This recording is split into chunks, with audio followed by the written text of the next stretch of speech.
alam.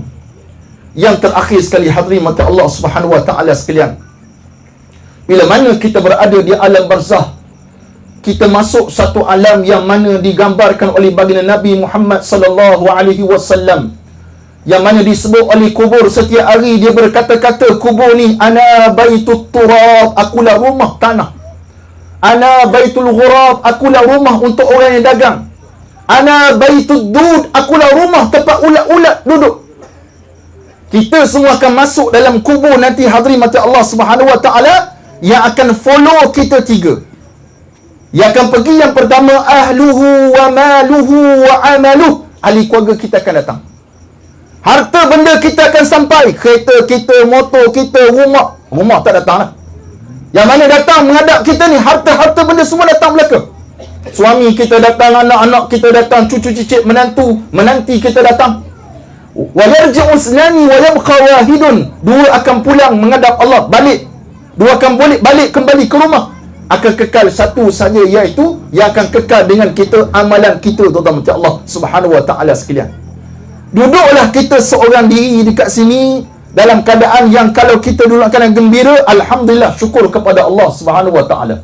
Jika sebaliknya, sangatlah merana kita bila mana kita berhadapan dalam saat-saat kubur dengan fitnah yang mana digambarkan oleh Nabi kita Muhammad sallallahu alaihi wasallam dengan doa yang kita boleh baca setiap kali selepas baca tahiyat akhir.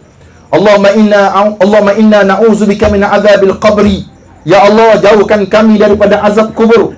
Allahumma inna na'udzubika min azabil qabri wa min fitnatil mahya wal mamat, daripada fitnah kehidupan dan kematian. Tuan-tuan yang dirahmati Allah Subhanahu wa taala sekalian. Kemudian bila mana kita berada di alam barzah, kita ketahuilah bahawa kita duduk sorang-sorang saya kata tadi.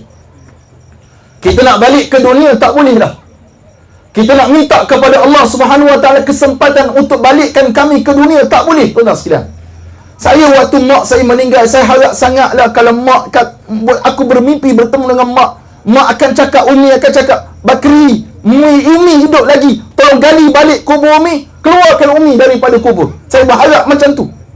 Hakikatnya tak boleh dah, tuan-tuan Allah Subhanahu wa taala sekalian. Bila mana kita mati dan bertemu dengan Allah Subhanahu wa taala, maka ketika itulah kita berhadapan dengan suasana yang disebut sebagai kiamat kecil ke atas setiap seorang untuk kita menghadap Allah Subhanahu wa taala. Satu hari Sayyidina Uthman bin Affan radhiyallahu taala anhu wa ardah. Siapa dia Sayyidina Uthman? Seorang sahabat Nabi, menantu Rasulullah. Dua anak Rasulullah menjadi isteri kepada Sayyidina Uthman bin Affan. 10 sahabat dijamin syurga. Khalifah yang ketiga selepas Sayyidina Umar bin Khattab radhiyallahu taala. Dia khatamkan Quran sekali sehari dalam solat witir dia setiap malam. Apa lagi kelebihan? Malaikat malu kepada Sayyidina Uthman bin Affan radhiyallahu taala wa arda. Satu ketika bila mana dia sampai dekat dengan kubur Baqi' Aghrqad, dia menangis dengan tangisan sangat kuat sehingga basah janggut dia. Maka ditanyakan kepada Amirul Mukminin Sayyidina Uthman bin Affan, wahai Amirul Mukminin, disebutkan neraka dan syurga kepada kamu tapi kamu tak teriak, kamu tak menangis. Tapi di mana tentang kubur kamu menangis.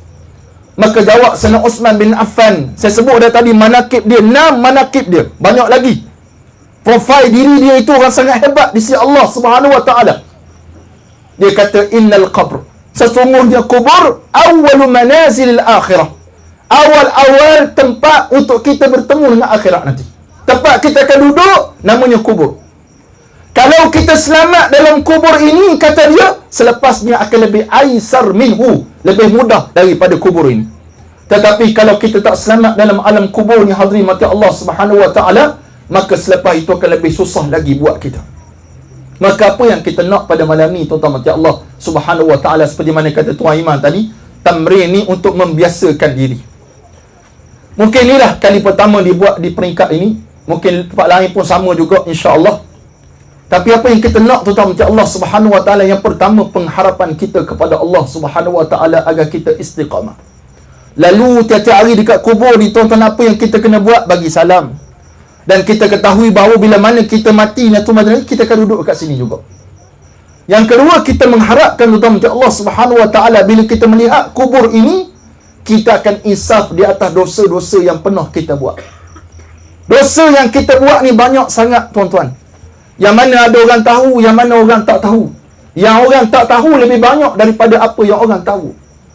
Dosa yang kita buat ni hadirin mata Allah Subhanahu wa taala, kalau kita ingat kepada kematian seperti mana kata Rasulullah sallallahu alaihi wasallam, kamu akan segera bertaubat kepada Allah Subhanahu wa taala. Tubu ila Allah taubatan nasuha. Bertaubat kepada Allah dengan taubatan nasuha.